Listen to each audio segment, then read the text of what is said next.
Hoje é a terceira viagem missionária, que na verdade eu coloquei capítulo 19, mas ela começa no capítulo 18, no finalzinho do capítulo 18. Isso aqui, ó, vejam aqui em cima, ó, 18, capítulo 18, versículo 23 a 28. São esses últimos versículos aqui do capítulo 18. Eu não quis começar na semana passada, porque era o final da segunda viagem, né? Deixei para hoje, para a terceira viagem, porque é exatamente aqui que começa já a terceira viagem.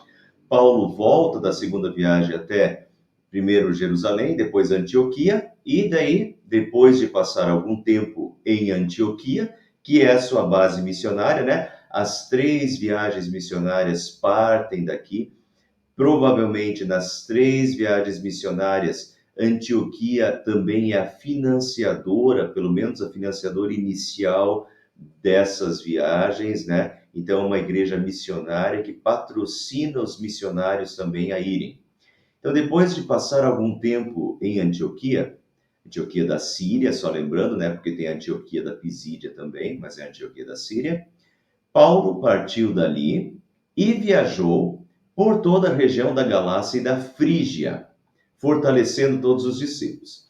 Nesse mapa aqui, é um mapa simplificado, que não tem as regiões, mas o que ele fez foi exatamente passar por essa região, provavelmente de novo Tarso, né, que é a cidade natal de Paulo, então Derbe, Listra, Icônio e Antioquia são exatamente essa região da Galácia e da Frígia, e são as cidades fundadas na primeira viagem missionária. Na segunda viagem missionária também, Paulo de novo passou por aqui, fortalecendo, né? Fortalecendo os irmãos dessa cidade aqui, dessas cidades, essas igrejas iniciadas na primeira viagem. E a mesma coisa ele faz na terceira viagem. Ele de novo volta, né? Ou parte fortalecendo esses irmãos dessas igrejas aqui iniciadas na primeira viagem missionária. Se vocês lembram, estão acompanhando e acompanharam a segunda viagem missionária, quando chegou na Antioquia da Pisídia, aqui, na segunda viagem, Paulo queria ir para Éfeso, mas o Espírito Santo não deixou e guiou ele aqui por cima até Troade. Agora, na segunda viagem missionária, Paulo, e o Espírito Santo dessa vez permite, né? Paulo, então, vai diretamente para Éfeso. Então, quando ele chega em Antioquia da Pisídia, ele vai para Éfeso, que é a região da Ásia Menor. Então, vamos continuar. Enquanto isso, um judeu chamado Apolo, natural de Alexandria, chegou a Éfeso. Deixa eu mostrar um pouquinho para vocês e falar um pouquinho sobre essa questão aqui. Alexandria, né? Um judeu chamado Apolo, natural de Alexandria, chegou a Éfeso. Alexandria é Egito, né?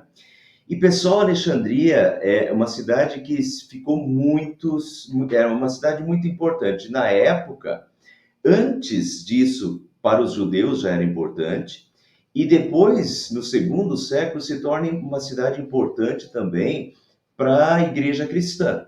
Então, deixa eu falar um pouquinho sobre Alexandria.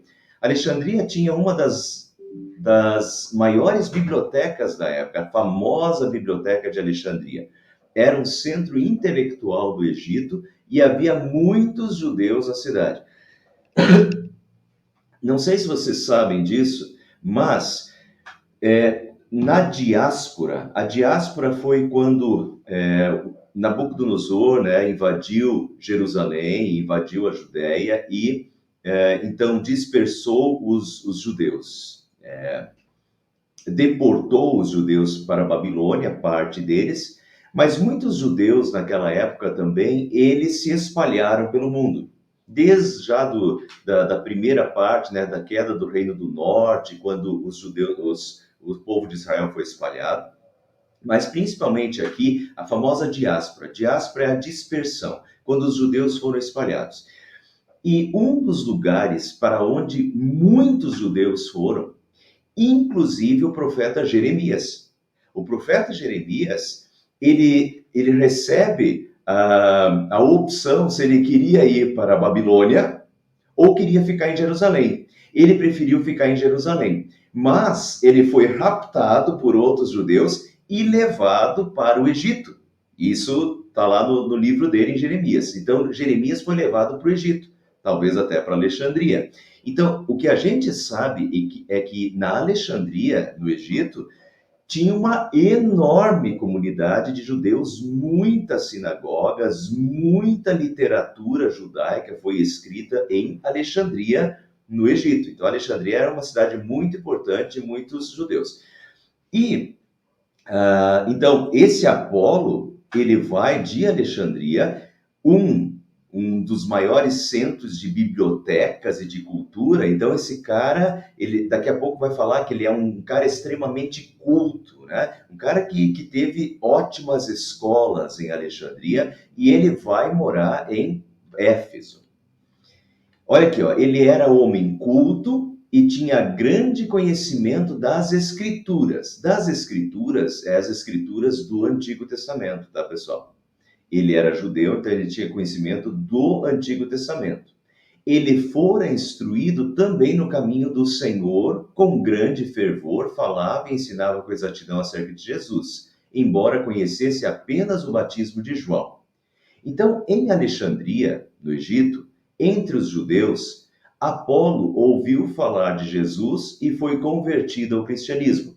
Ele ensinava, diz aqui, né? Ensinava com exatidão acerca de Jesus, né? Então, talvez não soubesse do Pentecostes. Então, ele sabe sobre João Batista, ele sabe sobre Jesus, tanto que ele ensina com exatidão acerca de Jesus, provavelmente sabia bastante sobre a vida de Jesus. Não sabemos até que ponto, provavelmente até a morte e a ressurreição de Jesus, mas ele não sabia sobre o Pentecostes ainda. E daí nós temos que, vamos voltar lá para o mapa, olha a distância, né? Jerusalém está aqui, né? E Jerusalém e Alexandria no Egito. Então, é uma grande distância. Não tinha televisão na época, não tinha internet na época, não tinha WhatsApp na época. Então, essas notícias não chegam tão rápido assim. Então, o Apolo, na Alexandria, ele conhece sobre João Batista, ele conhece sobre Jesus, né? Ele já é um adepto, ele já é uma pessoa convertida, ele até fala com exatidão acerca de Jesus, mas ele não sabe do Pentecostes ainda e da descida do Espírito Santo. Logo, ele começou a falar corajosamente na sinagoga. E quando Priscila e Áquila o ouviram, em Éfeso, né? Convidaram-no para ir à sua casa e lhe explicaram com mais exatidão o caminho de Deus. Então, Priscila e Áquila notam que ele sabe, né, e ensina com exatidão sobre Jesus, mas tem coisas que ele não sabe ainda. Então, Priscila e Áquila chamam ele para sua casa e começam a explicar, né, melhor sobre o caminho de Deus, o caminho de Jesus. Querendo ele ir para Acaia, e quando se fala em Acaia, é Corinto, tá? É a capital da Acaia. Então era para cá que ele queria ir. Querendo ele ir para Acaia, os irmãos o encorajaram e escreveram aos discípulos que o receberam. Então, vamos lembrar da segunda viagem missionária? Paulo ficou 1 ano e meio em Corinto, e depois de Corinto ele foi rapidinho para Éfeso, e levou Priscila e Áquila junto de Corinto para Éfeso. Deixou Priscila e Áquila em Éfeso e ele voltou, né, para Antioquia novamente. Mas então Priscila e Áquila ficaram em Éfeso. Agora Priscila e Áquila encontram Apolo, explicam para ele melhor, ele tem a intenção de ir para Acaia, então diz aqui que os irmãos o encorajaram e escreveram aos discípulos que o recebessem. Priscila e Áquila eram conhecidos na igreja de Corinto, eles eram de lá. Então, eles estavam lá junto com Paulo, até Paulo levar eles para Éfeso. Então, provavelmente foram eles que escreveram essa carta de recomendação para Apolo ir para Corinto e trabalhar em Corinto.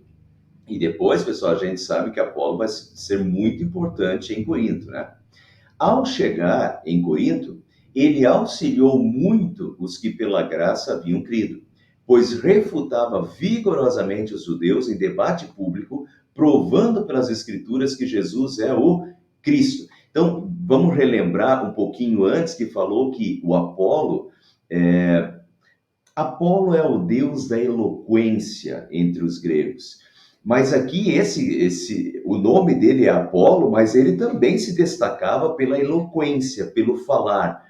Os versículos anteriores diz que ele era um homem muito culto e muito versado nas escrituras. Então ele foi para a sinagoga e ele começou, né, falava, refutava vigorosamente os judeus em debate público. Era um cara que falava muito bem, né, que era culto, que era versado nas escrituras do Antigo Testamento. Então ele refutava vigorosamente os judeus em debate público, provando pelas escrituras que Jesus é o Cristo. Então uma ferramenta, um instrumento nas mãos de Deus fenomenal, né? Como Deus vai levantando pessoas para o serviço dele, né?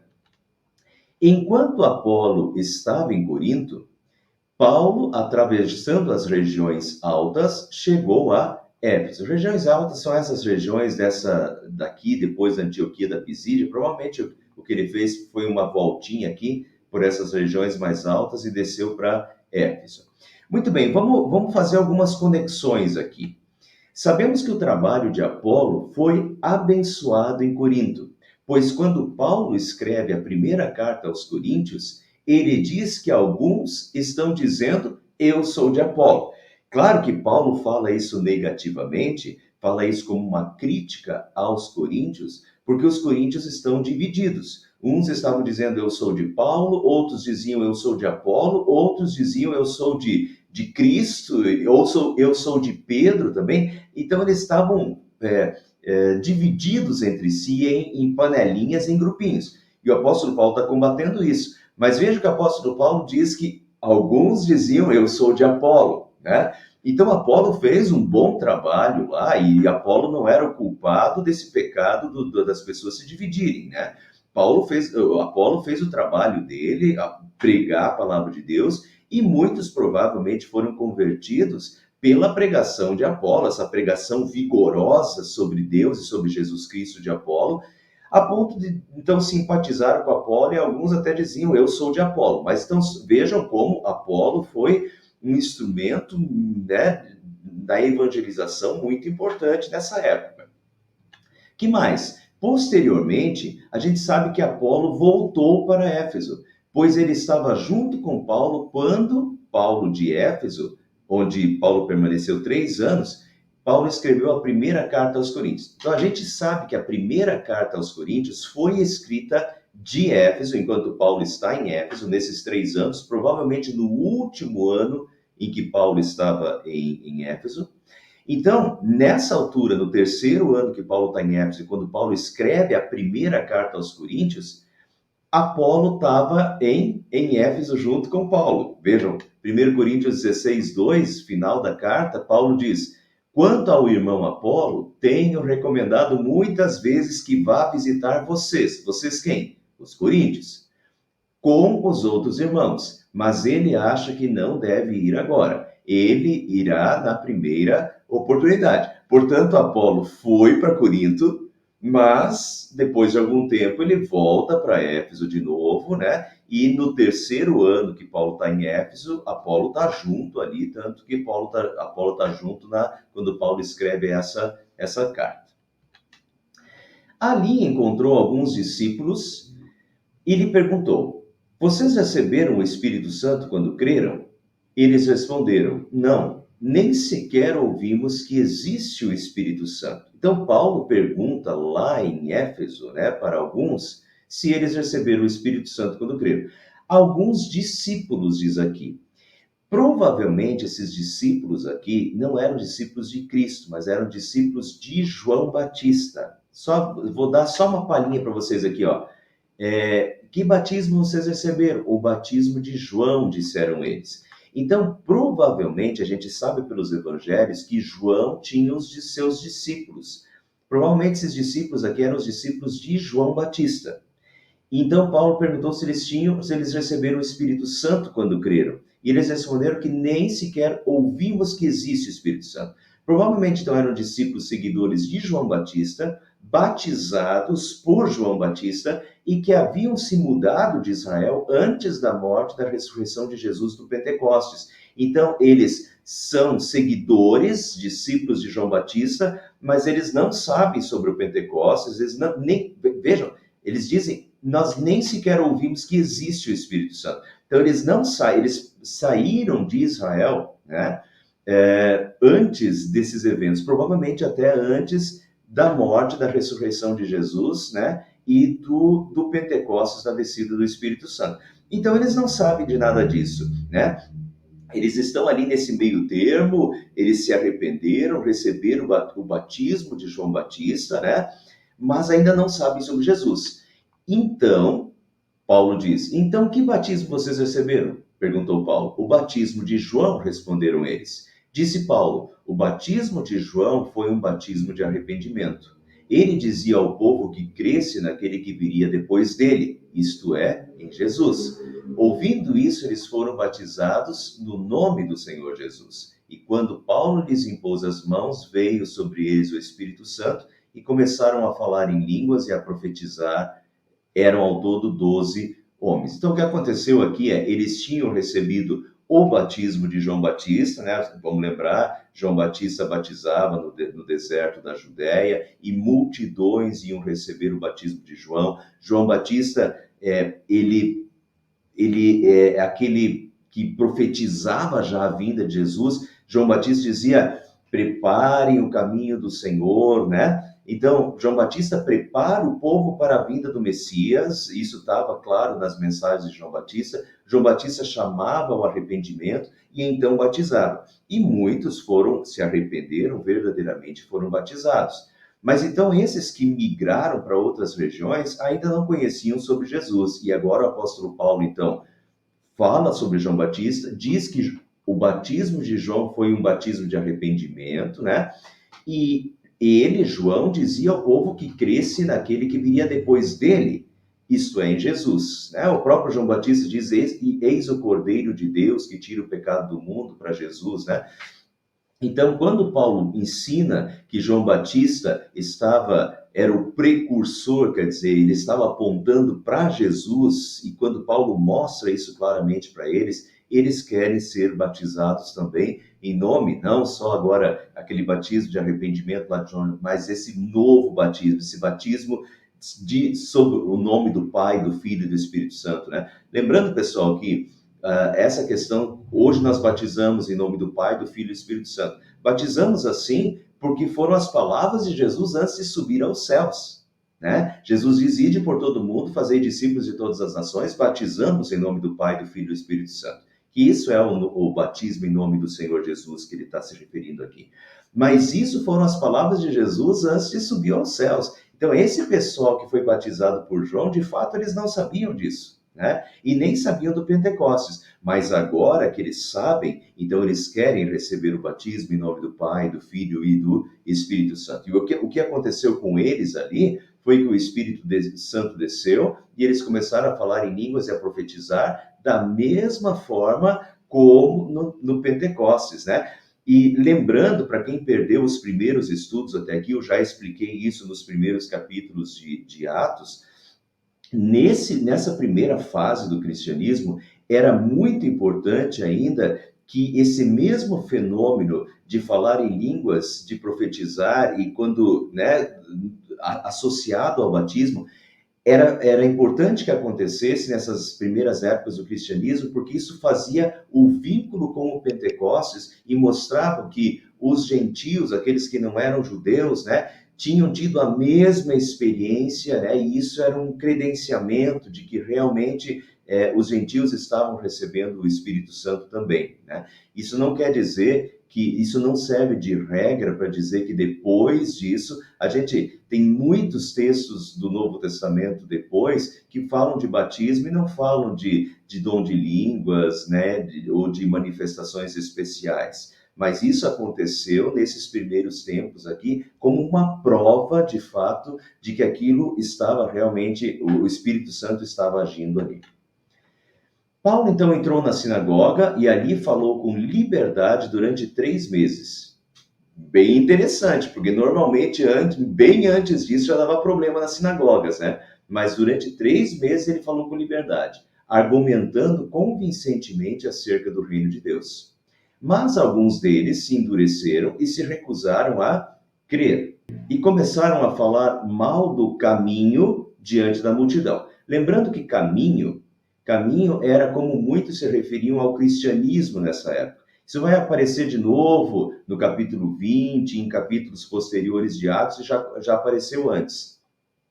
Era como se referiam ao cristianismo e aos cristãos. Os cristãos eram os do caminho, né? Eles eram os seguidores do caminho da salvação em Cristo, que era um novo modo de vida. Então, eles eram chamados de os do caminho, né? Então, eles começaram a falar mal do caminho diante da multidão. Paulo, então, afastou-se deles, tomando consigo os discípulos, passou a ensinar diariamente na escola de Tirano. O que é essa escola de Tirano? A escola de Tirano devia ser um salão para aulas de retórica e palestras de filósofos e mestres itinerantes da época, tá? Então, provavelmente, Paulo alugou esse salão de Tirano, né, quando deu problema na sinagoga, aluga o salão de Tirano e começa a reunir a igreja que está se formando nesse novo lugar, né, nessa escola de Tirano. Isso continuou por 2 anos. 2 anos ele se reuniu lá com o pessoal na escola de Tirano, de forma que todos os judeus e os gregos que viviam na província da Ásia ouviram a palavra do Senhor. Isso é interessante, pessoal, e deixa eu mostrar isso para vocês. O que é a província da Ásia? Olha aqui, ó. A província da Ásia é uma província bem grande. Agora, é interessante o seguinte, quais são as cidades que são na província da Ásia?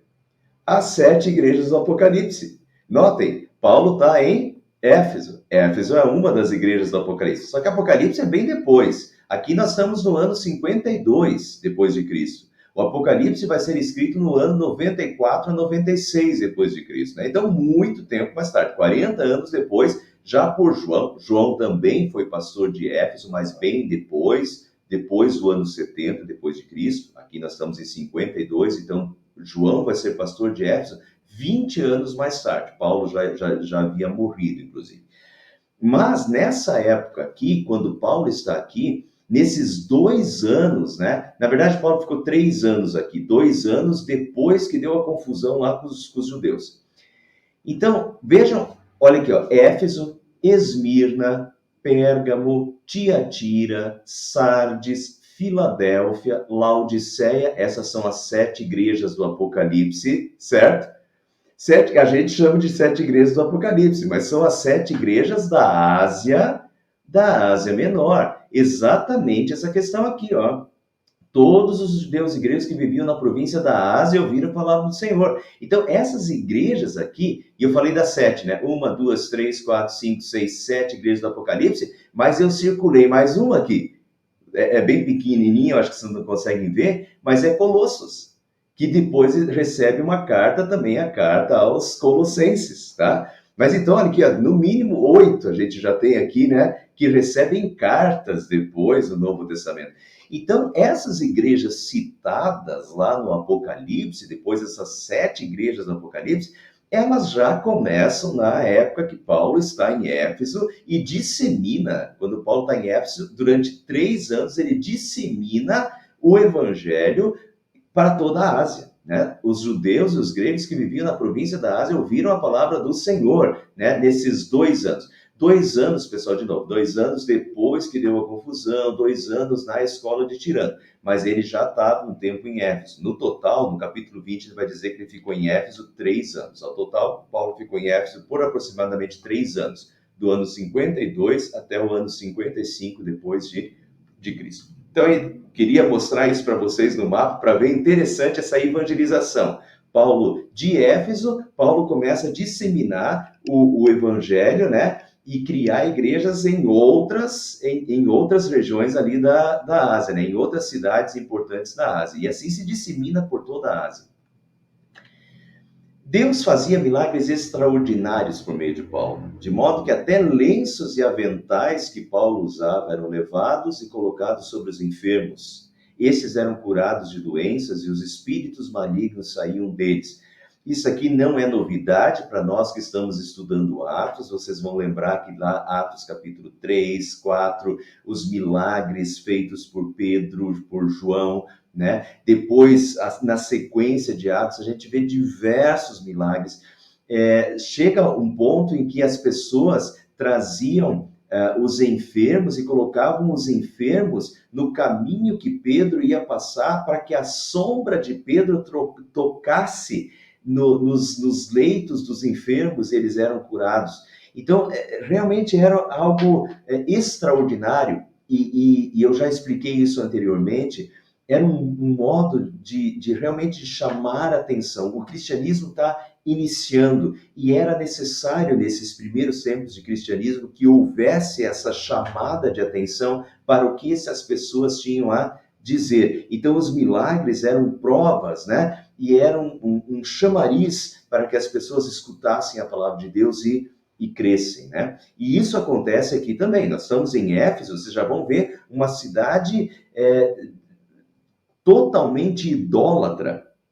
E Paulo ali, então, esses milagres certamente chamavam a atenção das pessoas para a palavra, para o evangelho, porque algo extraordinário, né, e sobrenatural está acontecendo. Essas pessoas realmente estão agindo em nome de Deus. Então, isso chama a atenção para a mensagem, né? Nesses primeiros tempos de cristianismo aqui, Deus usou muito isso e usou muito Paulo para fazer isso.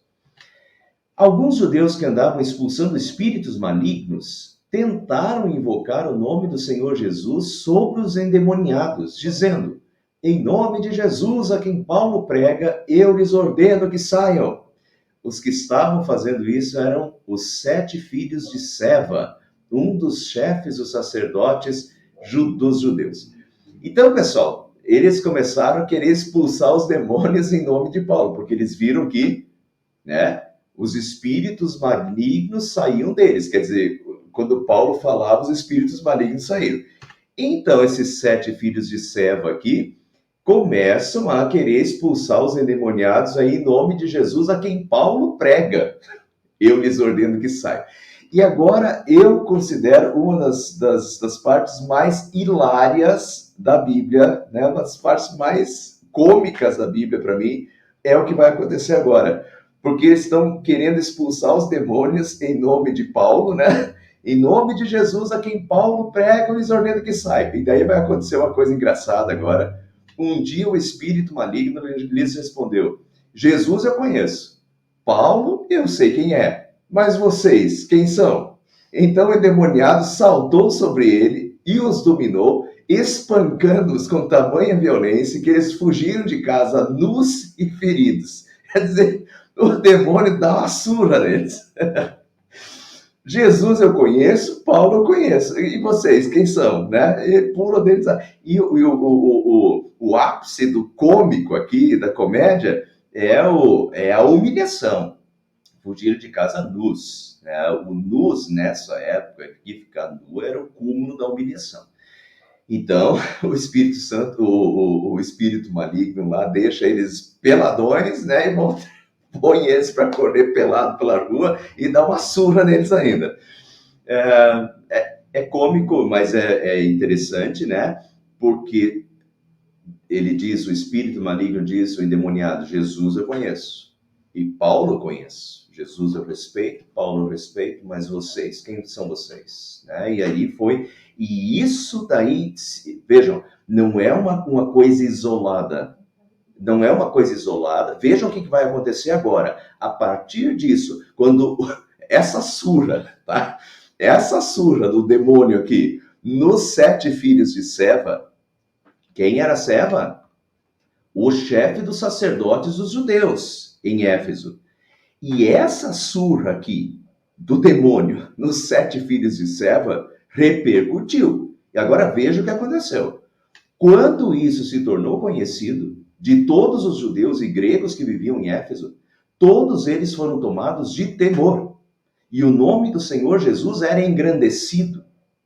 Então, a surra que o demônio deu nos carinhas lá que queriam, né, expulsar demônio em nome de Paulo, né, isso deu, e essa surra deu notoriedade ao cristianismo mesmo e respeito ao cristianismo, e respeito a Paulo, né? E a mensagem de Paulo e a Jesus. E muitos dos que creram vinham e confessavam e declaravam abertamente as suas más obras, ou seja, se arrependiam, né? Quando grande número dos que tinham praticado o ocultismo, essas artes mágicas, na época tinham muitos livros de magia contendo frases mágicas, palavras mágicas, né? Esse pessoal reuniram seus livros e os queimaram publicamente. Calculado o valor, esse chegou a 50 mil dracmas.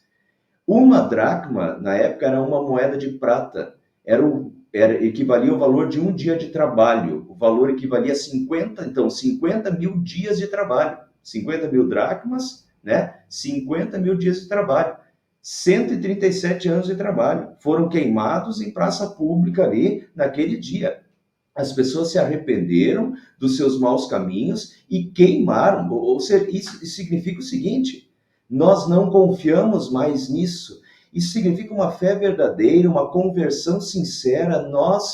Agora nós conhecemos o Deus verdadeiro e nas mãos deste Deus verdadeiro e deste Jesus nós estamos seguros e não precisamos mais dos livros de magia e não precisamos mais das nossas práticas de ocultismo, né? Eles estão se entregando a Jesus de corpo e de alma e confiando nele as suas vidas. É impressionante isso aqui, né? E impressionante essa queima pública de 50 mil dracmas em livros, em pergaminhos da época. Dessa maneira, a palavra do Senhor muito se difundia e se fortalecia. E isso acontece em Éfeso, né? Tudo isso acontece em Éfeso. Perfeito. Isso são fatos positivos, tá? Que aconteceram em Éfeso, depois vai vir a carta aos Efésios. Agora vamos ver também um fato negativo que aconteceu em Éfeso, tá? Vamos lá. Depois dessas coisas, Paulo decidiu, no Espírito, ir a Jerusalém. Então Paulo decide que é hora já de voltar a Jerusalém, mas ele primeiro passa pela Macedônia e pela Acaia. Então ele vai primeiro fortalecer as igrejas da Macedônia e as igrejas da Acaia, né? Ou seja, Filipos, Tessalônica, Bereia na Macedônia, Atenas e Corinto na Acaia. Então ele primeiro vai passar por aqui. Ele dizia, depois de haver estado ali, é necessário também que eu vá visitar Roma. Notem aqui agora que Paulo quer visitar Roma. Não foi Paulo que começou a igreja em Roma, pessoal, tá? A igreja em Roma provavelmente começou com pessoas, se a gente voltar para Atos capítulo 2, nós vamos ver que no Pentecostes tinha pessoas vindas de Roma, que receberam a palavra de Deus no Pentecostes. Provavelmente foram esses que estiveram no Pentecostes e voltaram para Roma que começaram a igreja em Roma. O fato é que já existe uma igreja em Roma, que não foi fundada por Paulo. Quando chega nessa altura aqui, na terceira viagem, Paulo quer ir a Roma. Paulo tem a intenção de viajar para Roma.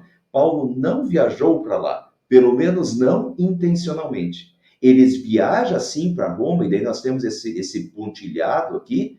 Esse pontilhado é porque ele viajou para Roma preso. Ele foi preso e foi levado para prestar, né, para ser julgado pelo imperador, porque ele era cidadão romano. Mas ele não foi numa viagem para lá. Ele foi levado preso de navio para lá para ser, né, para ser interrogado pelo imperador. Mas então Paulo, aqui vejam a intenção, né? Paulo está na terceira viagem missionária, ele já expande, já pegou toda essa região aqui, mas ele quer ir mais longe, ele quer ir para Roma. Essa é a intenção. Então, enviou a Macedônia 2 dos seus auxiliares, Timóteo e Erasto, e permaneceu mais um pouco na província da Ásia. Então, Paulo fica mais um tempo ainda em Éfeso, mas já envia na sua frente Timóteo e Erasto. Quem é esse Erasto, né? Erasto, mais um nome dentre os muitos que já haviam sido convertidos, que repentinamente aparece. Olha, pessoal, volta e meia vai começar a aparecer nomes novos aí, que Lucas, que é o autor de Atos, não relata anteriormente. Na verdade, não tem como relatar todo mundo. Já era a comunidade, cada lugar que Paulo vai, se forma uma igreja e com muitas pessoas, né? Então, às vezes, uma família como Lídia, o carcereiro de Filipe são citados, mas a gente sempre tem muitas pessoas convertidas em cada cidade. E daí a gente já Lucas não cita mais o nome de todo mundo, né? Já eram tantos que Lucas não cita o nome de todos. E de vez em quando aparece um nome aqui que a gente não sabe de onde veio. É o caso do Erasto, por exemplo, né? O Erasto a gente até consegue saber, porque ele era de Corinto. Paulo fala dele em Romanos 16, 23. Erasto, tesoureiro da cidade, manda saudações. Então, esse Erasto aqui a gente ainda sabe quem era em termos, né? Sabemos que era o tesoureiro da cidade. De que cidade? De Corinto, porque Paulo falou dele em Romanos, e Romanos foi uma carta escrita de Corinto, tá? No final da terceira viagem missionária, Paulo vai passar por Corinto, então de Corinto Paulo vai escrever aos Romanos. E então esse Erasto era o tesoureiro da cidade de Corinto. Então, de novo, um cara importante, né? Muitas pessoas importantes estavam sendo convertidas. Vocês já vão ver na continuação da história que tem pessoas ali realmente de alto escalão sendo convertidas, tá? E esse tesoureiro da cidade aí também, né? O Erasto foi um dos que foi mandado junto com Timóteo para antes, né, para praticamente preparar o caminho de Paulo lá na Macedônia. Naquele tempo, enquanto Paulo manda então Timóteo e Erasto para Macedônia, o que acontece em Éfeso? Naquele tempo houve um grande tumulto por causa do caminho, né, Jesus. Um ourives, uma pessoa que trabalhava com ouro, chamado Demétrio, que fazia miniaturas de prata do templo de Ártemis e que dava muito lucro aos artífices, reuniu-os com os trabalhadores dessa profissão e disse: Senhores, vocês sabem que temos uma boa fonte de lucro nessa atividade e estão vendo e ouvindo como este indivíduo, Paulo, está convencendo e desviando grande número de pessoas aqui em Éfeso e em quase toda a província da Ásia. Então, o cara, ele é ourives, ele trabalha com ouro, ele faz miniaturas do templo de Ártemis. E ele reúne os artífices, quer dizer, pessoas que trabalhavam e faziam miniaturas relacionadas ao culto, né, a esse templo de Ártemis. E diz assim, olha, nós vamos perder o nosso serviço aí porque Paulo está fazendo um escarcéu aqui na cidade, né? Senhor, você sabe que temos uma boa fonte de lucro vendendo as nossas coisas aí do templo. Deixa antes eu mostrar para vocês o que é isso, pessoal, porque isso aqui é muito importante, tá? Esse daqui, ó, é o templo de Ártemis, o que sobrou do templo de Ártemis, né? Em Éfeso. Agora vejam uma reconstituição, uma miniatura do templo de Ártemis. Ártemis era como os gregos chamavam, Diana era como os romanos chamavam essa deusa. Olha a miniatura aqui, tá? Era uma das 7 maravilhas do mundo antigo. 120 colunas de mármore com 17 metros de altura. Os relatos eram de que quando as pessoas elas vinham em direção a Éfeso, chegavam em cima do monte, o teto desse templo brilhava com o sol, né, e refletia com o sol, e era considerada uma das 7 maravilhas do mundo antigo, tá? 120 colunas de mármore com 17 metros de altura, veja aqui, ó, 17 metros de altura, era pomposo. 102 metros de comprimento, levou 220 anos de construção, tá? Então, esse é uma das 7 maravilhas do mundo antigo. Agora pensem, o pessoal, ali estava esse templo da deusa Ártemis. Deixa eu mostrar essa deusa para vocês. Aqui está a deusa Ártemis, cheia de seios, porque ela era a deusa da fertilidade, era a deusa do feminino, a deusa das mulheres, também era a deusa dos animais, e por isso muitos animais aqui nela. Isso daqui é um meteorito, ela estava relacionada, o texto já vai falar sobre isso, ela estava relacionada, era um meteorito que caiu em Éfeso, e eles começaram a relacionar esse meteorito com essa deusa Diana, ou Ártemis, né? Então, vejam, o que está rolando aqui? Agora que vocês entendem a deusa e o templo de Ártemis, que é uma das 7 maravilhas do mundo antigo, vocês podem imaginar que vem gente de todo mundo, né, para esse lugar, e daí esse pessoal aqui, esses artífices, esses ourives e tudo, eles estão fazendo, o comércio deles é vender essas miniaturas e vender nichos também, nichos da deusa, tá? Então, aí que eles ganham o lucro deles. Então, veja a preocupação do cara, do Demétrio.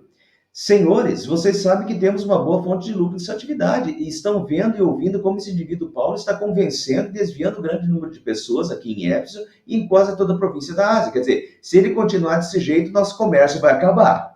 Deixa eu dar um exemplo para vocês, que é um exemplo prático lá do Ceará, em Canindé de São Francisco.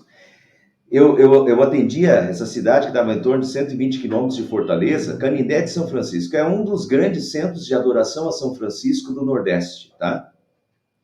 E essa cidade, uma vez saiu no jornal de Fortaleza, a cidade de Canindé é uma cidade muito pequenininha. Olha, o pessoal devia ter uns, sei lá, 12 mil, 10, 12 mil pessoas no máximo, talvez nem isso, é bem pequeno. Estrada de chão na cidade ainda e tudo, mas aquela cidade, na festa de São Francisco, enchia, lotava, as pessoas levavam redes, penduravam redes nas árvores de Canindé, e tanto que a gente desmarcava os cultos lá, porque eu dava culto numa fábrica, e não tinha como entrar na fábrica na época da festa de São Francisco, porque a cidade estava lotada. Agora, saiu então uma reportagem no jornal de que 75% do comércio da cidade e da economia da cidade girava em torno do culto a São Francisco, daquela festa e de todas as romarias a São Francisco que se faziam durante o ano. Então, percebam, 75% da economia da cidade dependia do culto a São Francisco, das romarias, e daí o que é, porque, vejam, então, 75% da economia, de onde vem o dinheiro? Dos hotéis que enchiam, né, nas romarias e na festa, do comércio ambulante, e muita gente que vendia estatuazinha de São Francisco, que é essa daqui, né? Então, olha os trabalhos, né? Esses trabalhos, olha aqui o artesão lá, os artífices, né? Fazendo nichos. Então, essa é a questão. Isso acontece até hoje em dia ainda. Tem cidades, eu imagino que Aparecida do Norte deve ser assim, né? Aparecida do Norte, a economia de Aparecida do Norte deve girar em torno do culto a Nossa Senhora Aparecida e de todas as romarias que se fazem para lá. Se você acabar com as romarias de Aparecida, olha, pessoal, a cidade vai, né, vai ruir ou vai diminuir, pode crer que vai diminuir uns 80, 90%, porque toda a cidade depende do comércio religioso.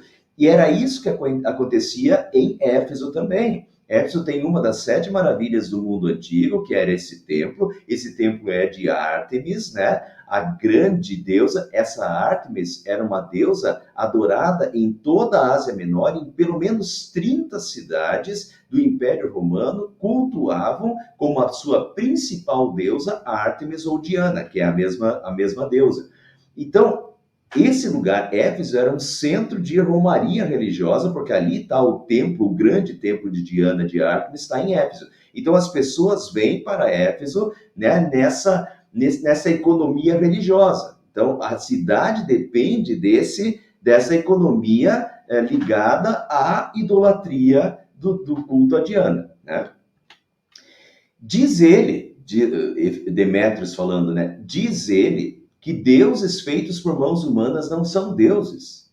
Não somente há o perigo de nossa profissão perder a sua reputação, mas também de o templo da grande deusa Ártemis cair em descrédito e de a própria deusa, adorada em toda a província da Ásia e em todo o mundo, ser destituída da sua majestade divina. Estão vendo o medo de Demétrio? Pessoal, o medo dele não é infundado, né? Vocês veem quantas pessoas estão sendo convertidas, quantas pessoas estão recebendo milagres, até com lenços do apóstolo Paulo e roupas do apóstolo Paulo sendo curadas. Quer dizer, aquilo está virando um rebuliço, né? E está chamando a atenção de todo mundo. E essa é a grande, é o centro de adoração a Ártemis. Então o Demétrio está preocupado que o comércio vai ruir, né? Que eles não vão nascer trabalho e que toda essa adoração e, né, essa idolatria a Diana vai ruir junto, porque o apóstolo Paulo está fazendo um excelente trabalho em Éfeso. Né? Ele não estava errado, né? Não estava errado quanto a isso. De fato, era isso que ia levar, né? Ele está notando bem. Ao ouvirem isso, né, que Demétrio diz, olha, ele está mexendo com a nossa deusa Ártemis, né? O templo, nossa profissão vai perder a reputação, o templo da grande deusa Ártemis vai cair em descrédito e a própria deusa vai cair em descrédito também, adorada em toda a província, vai ser destituída da sua majestade divina. Quando o pessoal ouviu isso, essa argumentação, ao ouvir isso, ficaram furiosos e começaram a gritar, grande é a Ártemis dos Efésios. Em pouco tempo, a cidade toda estava em tumulto. O povo foi às pressas para o teatro, arrastando os companheiros de viagem de Paulo, os macedônios Gaio e Aristarco. Isso aqui são as ruínas do teatro de Éfeso hoje. 20 a 25 mil pessoas sentadas no teatro, certo? Ali embaixo, no canto, tudo isso aqui é arquibancada, né? Então, um teatro enorme, 20 a 25 mil pessoas sentadas. E as pessoas foram para o teatro, né? Se reuniram no teatro, estava um tumulto, foram às pressas para o teatro, arrastando os companheiros de viagem Gaio e Aristarco. Paulo queria apresentar-se à multidão, mas os discípulos não o permitiram. Alguns amigos de Paulo, dentre as autoridades da província, note aqui, ó, pessoal, né? Autoridades da província, que já eram simpatizantes ou convertidos ao cristianismo, chegaram a mandar um recado para Paulo, pedindo-lhe que ele não se arriscasse ao ir ao teatro, porque ele realmente ia ser linchado no teatro. A assembleia estava em confusão, uns gritavam uma coisa, outros gritavam outra, a maior parte do povo nem sabia porque estava ali. virou bagunça o negócio. Alguns da multidão julgaram que Alexandre era a causa do tumulto. A gente não sabe quem era esse Alexandre. A dedução é de que esse Alexandre devia ser um líder dos judeus que queria se explicar que o Paulo não era dos judeus. Mas o que acaba acontecendo é que julgaram que Alexandre era a causa do tumulto e quando os judeus o empurraram para frente. Ele fez um sinal pedindo silêncio com a intenção de fazer a sua defesa diante do povo, mas quando ficaram sabendo que ele era judeu, todos gritaram a uma só voz durante cerca de 2 horas, grande é a Ártemis dos Efésios. Pessoal, cerca de 2 horas, né? Teatro cheio, povo da população da cidade reunida no teatro e gritando grande é a Ártemis dos Efésios. Quer dizer, mexeu com a religiosidade da cidade, mexeu com a principal deusa da cidade, né? E não só da cidade, de toda a região, né?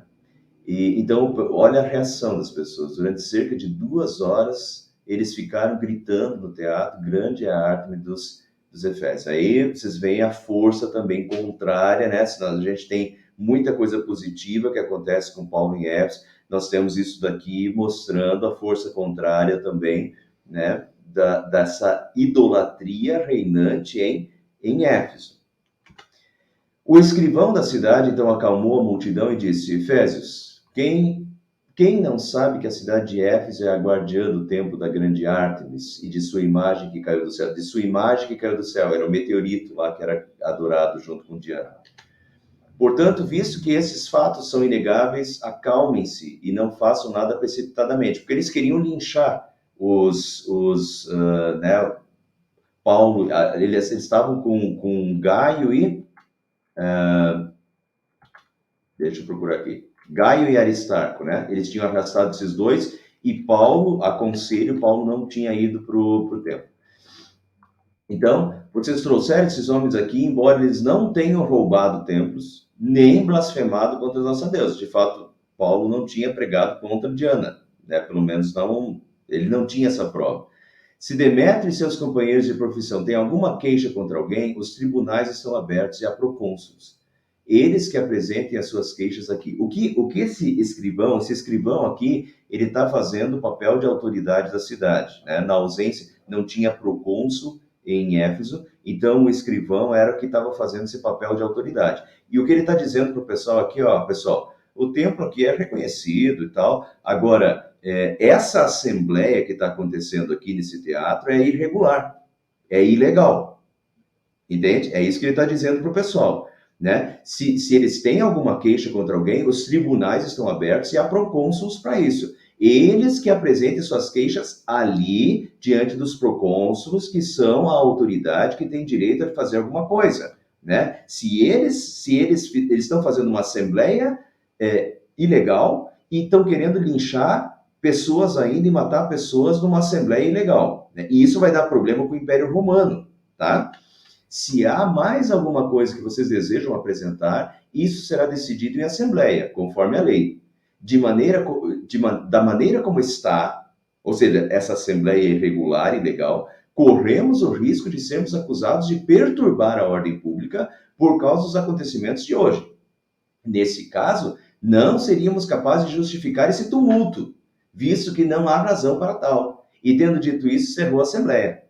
E daí o pessoal teve que ir para casa, porque a assembleia era ilegal. Agora, que tinha o risco, assim, realmente tinha o risco muito grande dos cristãos serem linchados ali naquela hora, com aquele teatro de 20 mil pessoas cheio, gritando, grande é a Ártemis dos Efésios, mexeu com a religiosidade deles, né?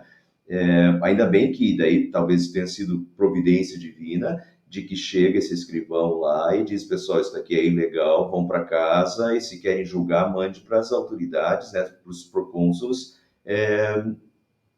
julgar a questão, né? Mas também tem os pontos positivos.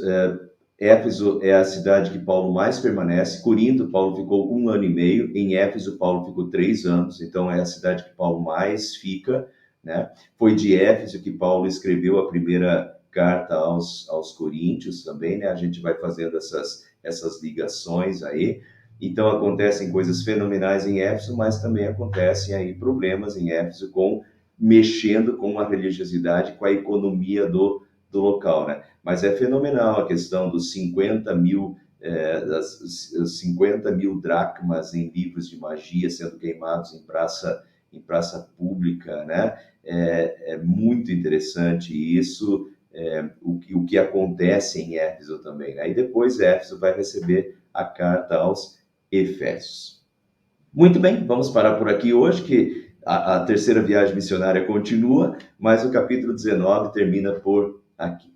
Muito bem, então semana que vem continuamos, terceira viagem missionária, e termina na terceira, né? Porque depois Paulo vai viajar de novo, mas vai viajar preso, né?